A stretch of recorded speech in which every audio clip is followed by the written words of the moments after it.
Assalamualaikum warahmatullahi wabarakatuh.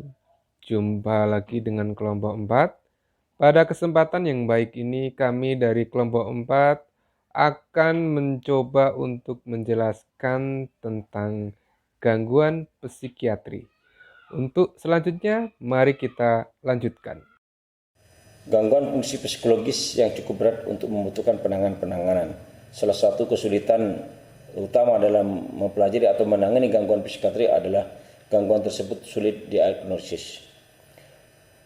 Psikiater atau psikolog klinis pertama-tama harus memutuskan apakah fungsi psikologis seorang pasien patologis atau sekedar variasi ekstrim dari manusia normal. Sebagai contoh, apakah seorang pasien dengan ingatan buruk menderita kondisi patologis, atau apakah ia sekedar menderita kondisi patologis, atau apakah ia sekedar orang sehat dengan ingatan buruk.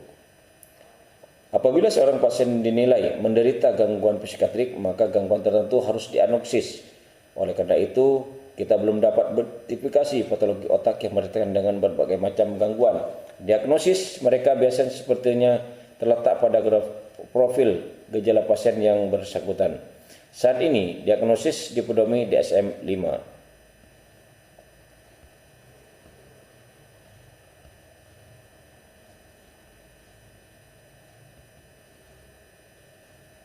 Yang menderita gangguan yang sama sering memperlihatkan gejala-gejala berbeda, dan dua pasien yang menderita gangguan berbeda sering memperlihatkan gejala-gejala sama. Konsekuensinya, para ahli sering tidak menyepakati tentang diagnosis kasus-kasus tertentu, dan pedoman yang disediakan oleh DSM berubah bersama setiap edisi. Salah satu maksud utama adalah untuk membantu Anda memahami mengapa penting untuk merevisi gangguan-gangguan psikiatrik secara periodik. Dimulai dengan diskusi tentang 5 macam gangguan psikiatrik: skizofrenia, gangguan depresif, gangguan bipolar, gangguan kecemasan, dan gangguan Tourette.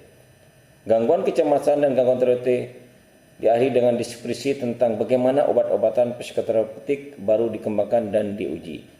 Skizofrenia.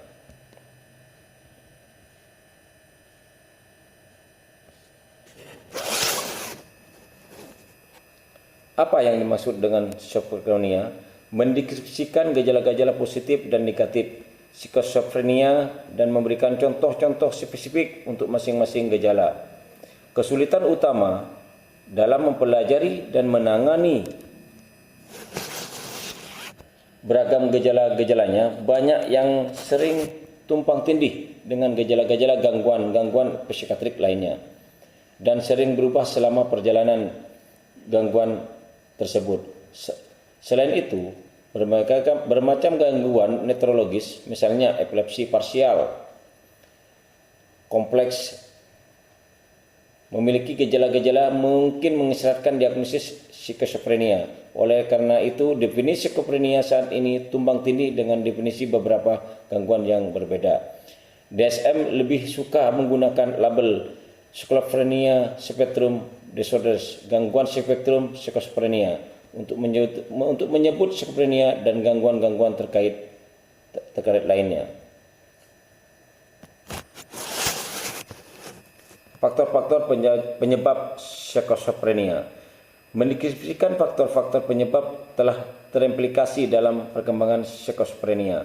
Di paruh pertama abad ke-20, selubung misteri sakit mental mulai disingkapkan oleh orang-orang rangkaian yang menetapkan basis genetik skizofrenia ditemukan, meskipun hanya 1% di antara populasi yang mengembangkan skizofrenia. Kemungkinan skizofrenia untuk terjadi pada kerabat biologis dekat, yakni pada orang tua, pada saudara kerabat, pada anak, atau saudara kandung. Dari semua penderita skizofrenia, kira-kira sebesar 10%, bahkan bila kerabat itu diadopsi oleh keluarga sehat tidak lama setelah lahir. Setelah itu ditemukan bahwa angka konkordansi untuk skizofrenia lebih tinggi pada kembar monopsikotik, 45-5% daripada kembar disikotik, 10-17%.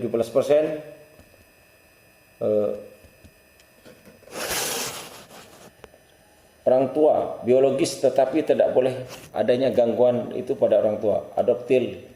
Angka kokondrasi atau skizofrenia pada kembar monopsikotik sangat kurang dari 100%, yang menunjukkan bahwa pengalaman-pengalaman yang berbeda memberikan kontribusi signifikan pada perbedaan di antara orang-orang dalam perkembangan skizofrenia. Pandangan saat ini adalah sebagian orang mewarisi potensi untuk mengidap skizofrenia yang diaktifkan atau tidak diaktifkan oleh pengalaman. Yang mendukung pandangan ini adalah pembanding terhadap anak-anak dari sampel kembar monopsikotik atau dirinya sendiri, disordern atau skizofrenia. Artinya salah satu memiliki gangguan itu yang lain tidak. Insiden skizofrenia pada anak-anak pasangan kembar non skizofrenik sama besarnya dengan anak-anak pasangan kembar skizofrenia. Jelas bahwa skizofrenia memiliki banyak penyebab. Beberapa gen yang berbeda telah dikaitkan dengan gangguan itu. Tetapi tidak ada gen tunggal yang tampaknya dapat menyebabkan skizofrenia meskipun gen-gen tertentu telah terimplikasi secara lebih kuat dibandingkan gen-gen lainnya. Terima kasih. Wassalamualaikum warahmatullahi wabarakatuh. Nama saya Haryanto, saya izin menyampaikan tentang teori domain skizofrenia. Di sini hormon dopamin adalah senyawa kimia di otak yang berperan untuk menyampaikan rangsangan ke seluruh tubuh. Hormon ini memengaruhi berbagai aktivitas manusia, mulai dari kemampuan mengingat hingga menggerakkan anggota tubuh. Untuk perubahan skizofrenia, perubahan struktur otak disebabkan oleh komplikasi dan efek skizofrenia yang tidak diobati, meliputi substansi use disorder, misalnya merokok, alkohol use disorder atau amphetamine and cocaine disorder, efek samping antipsikotik, distonia, sindrom polinergi, hipotensi postural, parasikonis, komplikasi psikiatri, depresi, melukai diri sendiri, bunuh diri dan sebagainya. Potensi dopamin, delusi, halusinasi, dan rendahnya atensi yang ditemukan pada skizofrenia dapat disebabkan oleh suatu aktivitas berlebihan dari neuron yang saling berkomunikasi satu sama lain melalui transmisi dopamin. Hipotensi tersebut muncul dari dua garis bukti yang berhubungan. Terima kasih, itu saja cukup. Halo, selamat malam. Nama saya Edi Rianto. Saya NIM 711201176. Saya akan menjelaskan tentang gangguan depresif. Gangguan depresif. Semua orang pernah mengalami depresif. Depresif adalah reaksi normal terhadap kehilangan yang menyedihkan, seperti kehilangan orang yang dikasihi. Kehilangan orang dikasih itu diantaranya misalnya pacar atau orang tua yang pernah kita kasihi.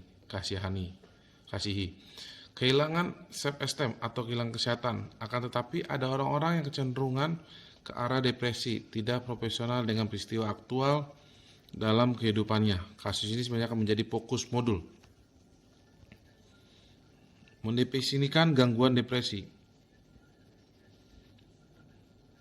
Sebagian orang mengalami depresi mendalam atau anhedonia, hilangnya kapasitas untuk mengalami kebahagiaan, seringkali untuk alasan yang tidak jelas.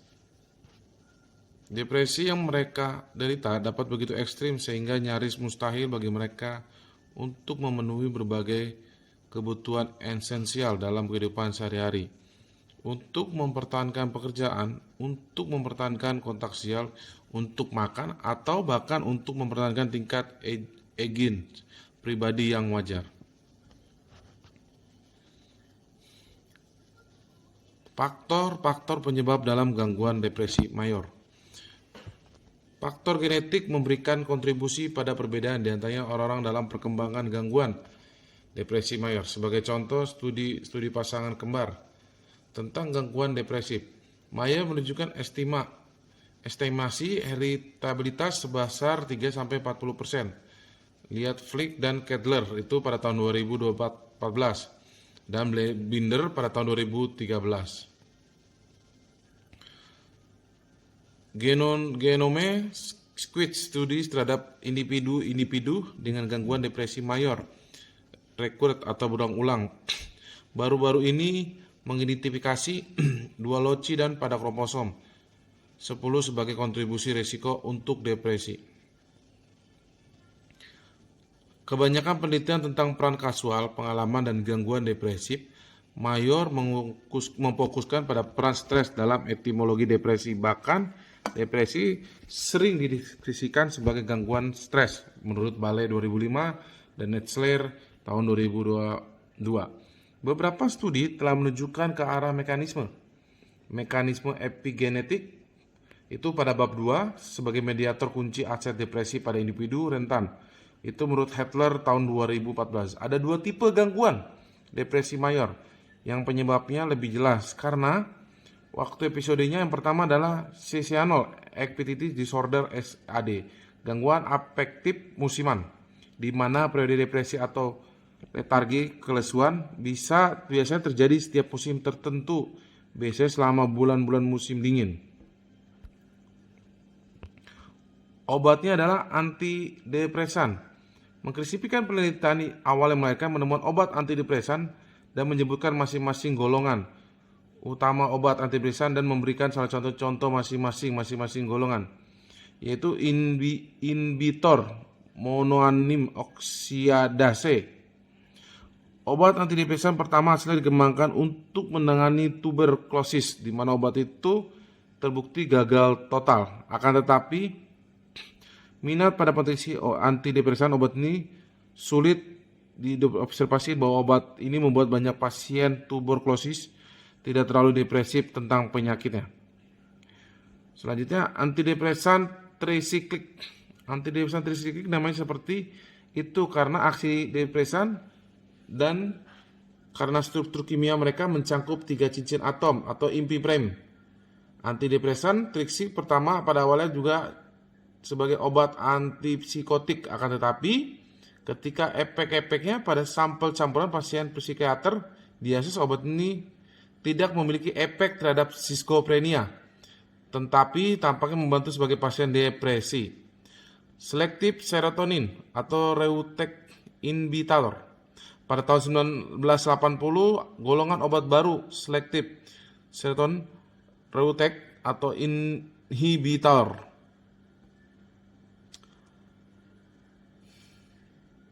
adalah agosi serotoni yang memberikan efek agnostik dengan memblokir repertoire. Antidepresan atipikal. Mulai 1980 beberapa antidepresan baru mulai muncul di pasaran yang tidak benar cocok untuk memasuki ke dalam ketiga golongan obat yang telah disebutkan sebelumnya, yaitu inhibitor MAO, antidepresan trisiklik, dan inhibitor reuptake monoselektif. Antagonis reseptor AMDA. Pada tahun 1990, beberapa studi melaporkan efek positif mengantagonisasikan reseptor glutama pada gangguan depresi. Efektivitas obat dalam penanganan gangguan depresi. Kira-kira 10 miliar dolar dihabiskan di Amerika Serikat setiap tahunnya untuk antidepresan. Akan tetapi, seberapa efektifnya antidepresan, banyak studi telah mengevaluasi efektivitas obat-obat antidepresan terhadap gangguan depresi mayor. Sekian dari saya. Terima kasih. Mohon maaf apabila ada salah. Selamat. Baik, terima kasih. Selanjutnya perkenalkan, nama saya Ikhwan, NIM 7111201180. Pada kesempatan ini saya akan menjelaskan tentang beberapa teori-teori depresi yang digunakan oleh para ilmuwan untuk membantu para depresan atau depresi mengurangi atau menyembuhkan dari depresi. Ada beberapa teori tentang etiologi gangguan depresif mayor. Kebanyakan teori hampir sepenuhnya berdasarkan terapi-terapi yang ditemukan oleh para ilmuwan untuk menerapi beberapa depresan. Yang pertama adalah teori monamik untuk depresi, di mana teori ini adalah berkurangnya sinapsis para penderita. Kemudian teori ini melakukan terapis terhadap para depresan agar sinapsis tersebut dapat berkembang dengan baik. Dukungan lain untuk teori Monamin adalah untuk depresi diberikan oleh studi-studi autopsi reseptor, di mana banyak pada individu itu depresi yang belum menerima penanganan yang secara khusus, sehingga hal ini menyiratkan adanya defisit, ada beberapa pelepasan monamin sinapsis oleh para penderita. Kemudian adalah teori neuroplastisitas depresi. Teori neuroplastisitas depresi adalah bahwa depresi merupakan hasil dari penurunan pada proses-proses neuroplastik di berbagai struktur otak, misalnya hipokampus, kemudian yang mengakibatkan kehilangan neuron dan patologi neural lain, Castron dan Hearn 2013, Miller dan Hen 2015. Di mana para penderita ini akan merasa susah untuk mengingat, susah untuk mengulang kembali atau apa yang telah direkam di dalam otak, khususnya di hipokampus. Teori ini juga menerapkan beberapa tentang terapis sehingga akan bisa mengembalikan neuron-neuronnya yang sinapsis yang berkurang tadi. Kemudian selanjutnya saya akan menjelaskan tentang penanganan depresi dengan stimulan otak. Mendeskripsikan dua bentuk penanganan untuk depresi yang mempergunakan stimulasi otak. Baru-baru ini dua penanganan yang melibatkan stimulasi otak telah dikembangkan untuk para depresan atau depresi oleh para ilmuwan. Yang pertama adalah repetitive transcranial magnetic stimulation. Repetitive transcranial magnetic stimulation atau RTMS adalah stimulasi magnetik transkranial responsif, adalah suatu bentuk stimulasi transkranial atau TMS yang kemudian sudah dijelaskan oleh bab 5 yang melibatkan pemberian denyut magnetik responsif non-invasif dengan frekuensi tinggi, kemudian 5 denyut per detik RTMS frekuensi tinggi tersebut yang tadinya invasif tentunya karena ini digunakan pada manusia dengan tegangan frekuensi yang sangat rendah. Misalnya kurang RTMS frekuensi rendah ke daerah-daerah kortikal tertentu, biasanya korteks prefrontal. Terima kasih atas kesempatan yang diberikan. Kali ini saya akan menyampaikan materi bagian gangguan kecemasan atau yang biasa sering kita dengar adalah anxiety disorder. Menurut Mahan dan Ressler 2012, kecemasan atau ketakutan kronis yang menetap tanpa adanya ancaman langsung adalah korelasi lazim untuk stres. Bersifat adaptif apabila kecemasan itu memotivasi perilaku coping yang efektif. Tetapi apabila menjadi sedemikian parah hingga mendisrupsi fungsi normal. Ketakutan dan kecemasan itu disebut gangguan kecemasan. Semua gangguan kecemasan dikaitkan dengan perasaan cemas, misal kekhawatiran dan ketakutan, dan fisiologi seperti takikardia, hipertensi, mual, sulit bernapas, gangguan tidur, dan kadar glukokortikoid yang tinggi. Gangguan kecemasan ialah yang paling menonjol di antara gangguan psikologis lainnya, menunjukkan 14 dari 34% orang-orang pernah mengalami gangguan kecemasan sepanjang hidupnya. Kemudian ada golongan gangguan kecemasan yang terbagi menjadi 4. Keempat golongan tersebut adalah yang pertama adalah generalized anxiety disorder, ditandai respon stres dan perasaan cemas ekstrim tentang sejumlah besar kegiatan atau peristiwa. Yang kedua yaitu specific phobia, yaitu yang melibatkan kecemasan atau ketakutan tentang objek tertentu. Kemudian yang ketiga ialah agorafobia, adalah ketakutan patolis terhadap tempat umum atau tempat terbuka. Dan yang terakhir adalah gangguan panik, ditandai oleh serangan onset cepat, ketakutan dan gejala-gejala berat stres. Selanjutnya ada etimologi gangguan kecemasan. Menurut Chu et al. 2012 dan Mitra et al. 2011 yang menyatakan gangguan kecemasan seringkali dipicu oleh kejadian stressful yang dapat diidentifikasi dan karena kecemasan sering difokuskan pada objek atau situasi tertentu, seperti contoh yang terjadi pada orang yang memiliki agorafobia.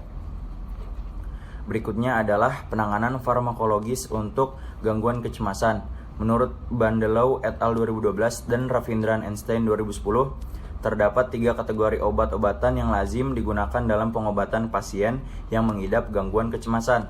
Obat-obat tersebut adalah: yang pertama ada benzodiazepin. Benzodiazepin ini seperti klordiazepoksid yang dipasarkan sebagai Librium dan diazepam yang dipasarkan sebagai Valium. Diresepkan secara luas untuk menangani gangguan kecemasan. Memiliki beberapa efek samping adversif, yaitu sedasi, ataksia, tremor, mual, dan reaksi penghindaran termasuk rebound anxiety. Yang kedua ada agonis serotonin, digunakan secara luas dalam penanganan gangguan kecemasan. Kelebihannya dibanding benzodiazepin adalah lebih spesifiknya obat ini menghasilkan efek ansiolitik atau anti cemas tanpa menghasilkan efek ataksia, relaksasi otot, dan sedasi. Dan yang terakhir adalah obat antidepresan, efektif mengobati depresi, komorbiditas dengan gangguan psikiatrik lainnya. Penjelasan selanjutnya adalah model-model binatang untuk kecemasan. Model binatang ini berperan penting dalam studi penanganan gangguan kecemasan dan dalam asesmen potensi ansiolitik. Menurut Diaz et al. 2013 dan Ledus 2014, 3 perilaku hewan yang menjadi 3 elevated maze test, defensive burying, dan risk assessment. Yang pertama, elevated maze test, yaitu menggunakan tikus yang diuji dalam sebuah labirin. Yang kedua, defensive burying, menggunakan tikus yang dikejutkan dengan pasak kayu terbungkus kawat yang ditempelkan di dinding tes yang sudah sangat dikenal oleh tikus tersebut. Dan yang terakhir yaitu risk assessment test, yaitu memberikan paparan singkat kepada kucing ke permukaan sistem tempat persembunyian laboratorik. Tikus-tikus lari ke tempat persembunyiannya dan tikus itu terlibat dalam perilaku pengukuran resiko. Sekian yang dapat saya sampaikan, kemudian dapat dilanjutkan kepada rekan saya berikutnya. Terima kasih. Pada kesempatan kali ini saya akan sedikit memaparkan tentang dasar-dasar neural untuk gangguan kecemasan. Seperti teori-teori mutakhir tentang dasar neural, skizofrenia, dan depresi, teori-teori mutakhir untuk gangguan kecemasan banyak yang menyandarkan pada analisis terhadap efek-efek obat terapeutik. Fakta bahwa banyak obat ansiolik adalah agonis reseptor GABA misalnya benzodiazepin atau reseptor-reseptor serotonin misalnya buspirone, Prozac, dan Paxil. Telah memfokuskan perhatian para peneliti pada kemungkinan peran defisit GABAergik dan transmisi serotonergik dalam gangguan kecemasan. Ada tumpang tindih substansial antara struktur-struktur otak yang terlibat dalam gangguan depresi mayor dan gangguan lainnya. Ada tumpang tindih substansial antara struktur-struktur otak yang terlibat dalam gangguan depresif mayor dan gangguan lainnya. Bahkan, korteks prefrontal, hipokampus, dan amigdala terimplikasi dalam gangguan depresif mayor, juga terimplikasi dalam gangguan kecemasan. Hal ini tidak mengejutkan mengingat komorbiditas depresi dan gangguan kecemasan dan efektivitas obat terhadap mereka. Tidak ada atrofi yang signifikan. Kebanyakan bukti yang mengaitkan struktur-struktur ini dengan gangguan kecemasan berasal dari studi-studi pencitraan di mana aktivitas atipikal di daerah-daerah ini telah terekam selama mengerjakan beragam tugas emosional. Selanjutnya ada gangguan Tourette. Gangguan Tourette sebelumnya dikenal dengan Tourette syndrome atau sindrom Tourette adalah gangguan yang berbeda dengan gangguan-gangguan yang dibahas sebelumnya seperti skizofrenia, gangguan depresif, gangguan bipolar, dan gangguan kecemasan lainnya. Gangguan Tourette berkembang pada kira-kira 0,3 sampai 1% dari seluruh populasi. Gangguan ini 4 kali lebih sering terjadi kepada anak laki-laki daripada perempuan. Namun perbedaan jenis kelamin tidak menonjol pada pasien dewasa. Gangguan Tourette adalah gangguan tics atau gerakan atau vokalisasi stereotip dan repetitif di luar kehendaknya. Gangguan ini biasanya dimulai pada usia dini, pada masa kanak-kanak atau remaja dengan tics motorik sederhana, misalnya mata berkedip-kedip atau kepala bergerak-gerak. Tetapi, gejalanya cenderung semakin kompleks dan berat ketika umur pasien semakin bertambah. Tics motorik kompleks biasanya termasuk membuat gerakan cabul, memukul, menyentuh benda-benda, berjongkok, melompat-lompat, dan berputar-putar. Tics verbal yang lazim termasuk bunyi-bunyi inarticulate, misalnya menyalak batuk-batuk, mengorok, kaprolaila atau menggumamkan kata-kata cabul, ekolail, mengulangi kata-kata orang lain, dan pahlail, mengulangi kata-katanya sendiri. Gejala-gejalanya mencapai puncaknya setelah beberapa tahun dan sering kali mereda secara gradual ketika pasien bertambah matang. Ada sebuah komponen genetik, kan angka koordinasinya sebesar 50% untuk kembar monozigotik dan 10% untuk kembar dizigotik. Sebagian pasien gangguan Tourette juga memperlihatkan tanda-tanda attention deficit hyperactivity atau gangguan pemusatan perhatian hiperaktivitas dan gangguan obsesal kompulsif atau keduanya. Seperti contoh kasus nanti akan disebutkan bahwa RC terobsesi oleh angka-angka ganjil dan menolak untuk duduk di kursi bernomor genap. Meskipun tics gangguan Tourette tidak sengaja, mereka dapat disupresi, ditekan sebentar dengan konsentrasi dan usaha yang besar oleh pasiennya. Akan tetapi, efek supresi ini banyak dipahami secara keliru oleh banyak profesional medis. Percaya bahwa supresi tics secara tak terhindarkan akan diikuti oleh rebound bahwa tics menjadi lebih buruk setelah periode supresi akan dasar neural gangguan Tourette. Mendeskripsikan temuan-temuan penelitian yang berkaitan dengan basis neural gangguan Tourette. Oleh karena gangguan Tourette adalah gangguan yang dapat didefinisikan dengan baik dengan gejala-gejala yang objektif, neuropatologinya pun lebih mudah untuk dipelajari dibanding gangguan-gangguan lain yang sudah bisa ditemui di buku ini. Akan tetapi, masih ada beberapa penghalang untuk studinya. Misal, tidak adanya hubungan yang kuat antara gen tertentu adalah hal yang problematik. Kesulitan terbesar dalam memahami gangguan Tourette adalah fakta bahwa gejala-gejalanya biasanya sering bertambah sering bertambahnya umur. Oleh karena itu, pasien Tourette jarang ditangani untuk gangguan Tourette-nya. Setelah mereka meninggal, maka hanya ada sedikit laporan tentang studi postmortem terhadap gangguan Tourette. Itu pun diperumit oleh adanya kondisi-kondisi neurologis lain, misalnya epilepsi, yang membutuhkan penanganan konsekuensinya. Studi tentang neuropatologi gangguan Tourette didasarkan nyaris secara eksklusif pada studi-studi pencitraan otak yang sulit dilaksanakan karena pasien tidak boleh bergerak. Kebanyakan penelitian tentang patologi cerebral yang berkaitan dengan gangguan Tourette fokuskan pada striatum atau caudat plus putamen. Para pasien dengan gangguan Tourette cenderung memiliki volume striatual yang lebih kecil, dan ketika mereka berusaha menyupresi tics-nya, seringkali ada aktivitas MRI di korteks prefrontal maupun nuklei kaudat. Diduga, keputusan untuk menyupresi tics berasal dari korteks prefrontal yang menginisiasi supresi dengan beraksi pada nuklei kaudat. Demikian juga ada bukti bahwa pemberian sinyal dopaminergik dan sinyal GABAergik yang disfungsional dalam sirkuit-sirkuit otak kortikal striatal thalamic kortikal pada gangguan Tourette. Temuan ini sangat menarik karena sirkuit-sirkuit otak tersebut terimplikasi dalam belajar motorik termasuk pemberian kebiasaan. Studi tentang dasar neural gangguan Tourette memfokuskan pada striatum. Perbedaan otaknya tampaknya tersebar luas. Sebagai contoh, sebuah studi MRI terhadap anak-anak penderita gangguan Tourette mendokumentasikan penipisan pada gray matter korteks sensori motor yang sangat menonjol di daerah-daerah yang mengontrol wajah, mulut, dan laring atau kotak suara. Gangguan Tourette. Meskipun tics adalah penentu gangguan Tourette, penanganan biasanya dimulai dengan memfokuskan pada aspek-aspek lainnya. Pertama, pasien anggota keluarga, teman dan guru dididik tentang sifat sindrom itu. Kedua, penanganannya memfokuskan pada masalah-masalah emosional tambahannya, misal kecemasan dan depresi. Begitu kedua langkah ini diambil, perhatian dialihkan pada menangani tics-nya. Tourette biasanya ditangani dengan antipsikotika. Antipsikotika dapat mengurangi tics sampai sekitar 70%.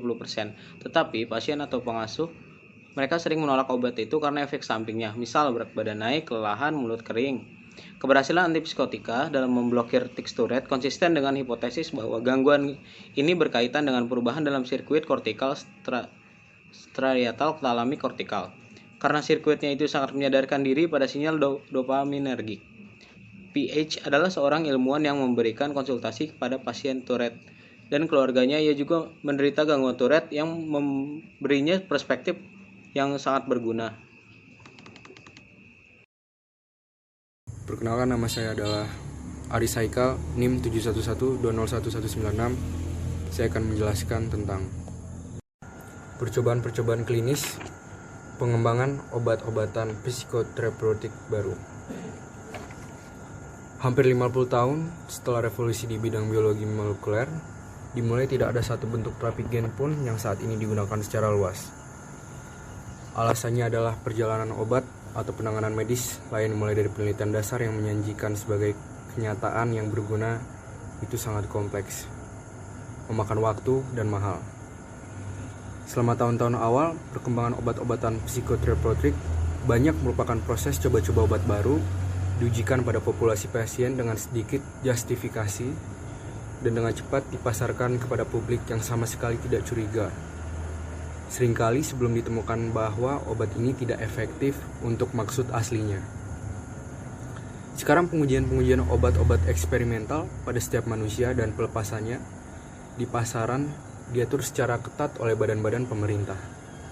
Langkah-langkah melakukan percobaan ini biasanya membutuhkan waktu paling tidak 5 tahun dan hanya jika bukti-bukti cukup menjanjikan, izin akan diberikan untuk dilanjutkan ke percobaan klinik.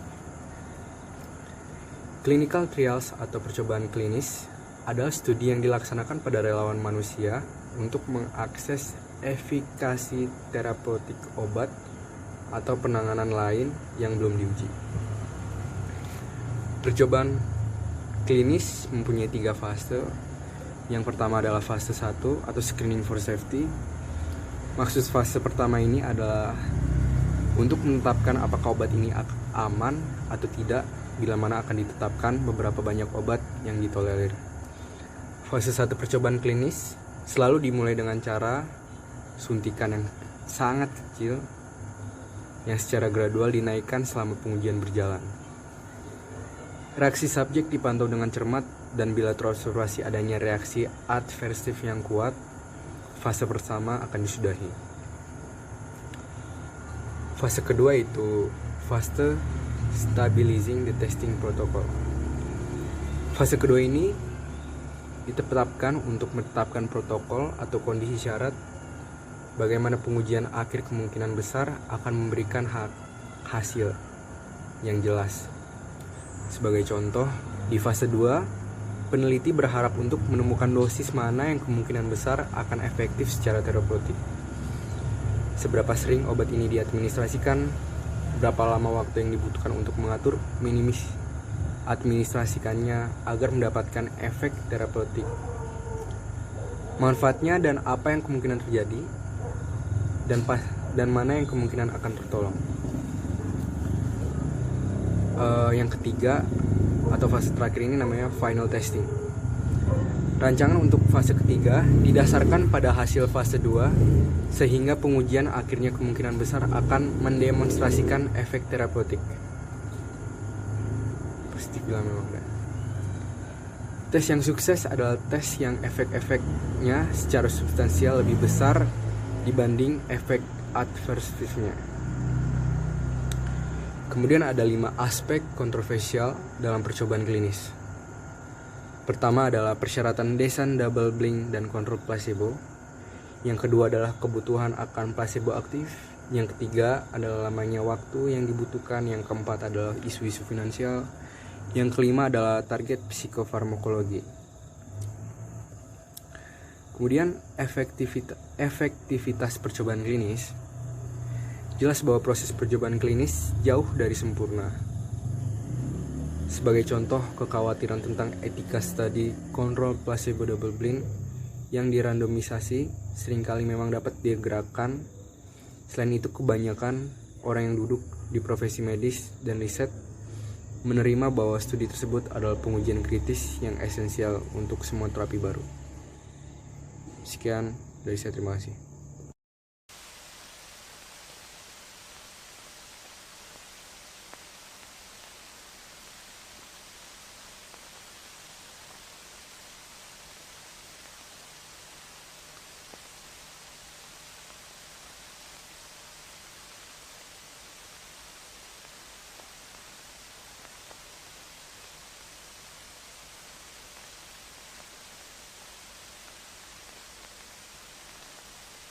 Pourriez nous expliquer pourquoi vous êtes rentré à l'hôpital? Oui, je suis rentrée à l'hôpital, j'avais pris un rendez-vous parce que j'étais très nerveuse. Au bureau, je ne pouvais plus taper, j'étais très impressionnée par les gens. Et les gens, j'avais l'impression que les gens me suivaient. Partout où j'allais, je voyais quelqu'un derrière moi. Et vraiment, ça me faisait peur. Et je craignais énormément les gens. Oui, pourquoi? Sans raison, comme ça, je craignais les gens, j'en avais peur. Vous aviez l'impression qu'ils vous suivaient? Oui, l'impression qu'ils me suivaient. Pas pour des méchancetés, mais je faisais des... Lorsque je déplaçais mon bras, j'avais l'impression que les yeux se détournaient contre moi. Quelqu'un m'en voulait. Quelqu'un de précis? Non, tout le monde. Tout le monde m'en voulait, me faisait peur. Et ça durait depuis longtemps? Oui, ça durait 3 semaines avant que je prenne rendez-vous ici à l'hôpital.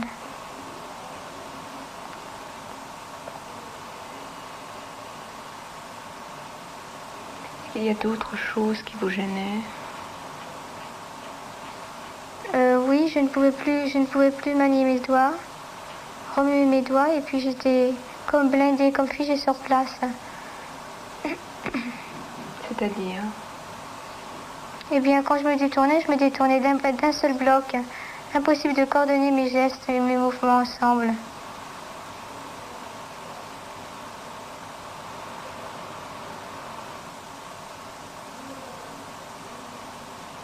C'est comme si votre corps avait été changé?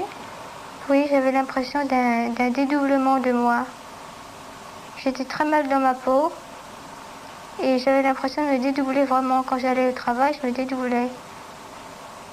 Qu'est-ce que vous appelez vous dédoubler? Me dédoubler, se sentir 2 fois, 2 personnes différentes entre le travail et la maison.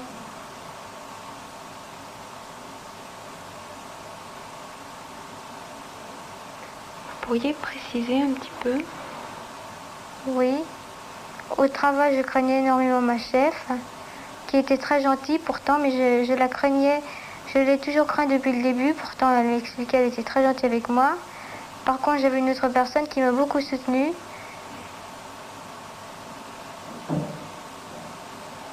Et j'avais peur. Inconsciemment, j'avais peur. À un tel point que je ne pouvais plus taper à la machine. J'avais les doigts qui se raidissaient. Puis me tourner comme si j'étais dans un genre de blindage, dans une armure. J'étais devenue très automate.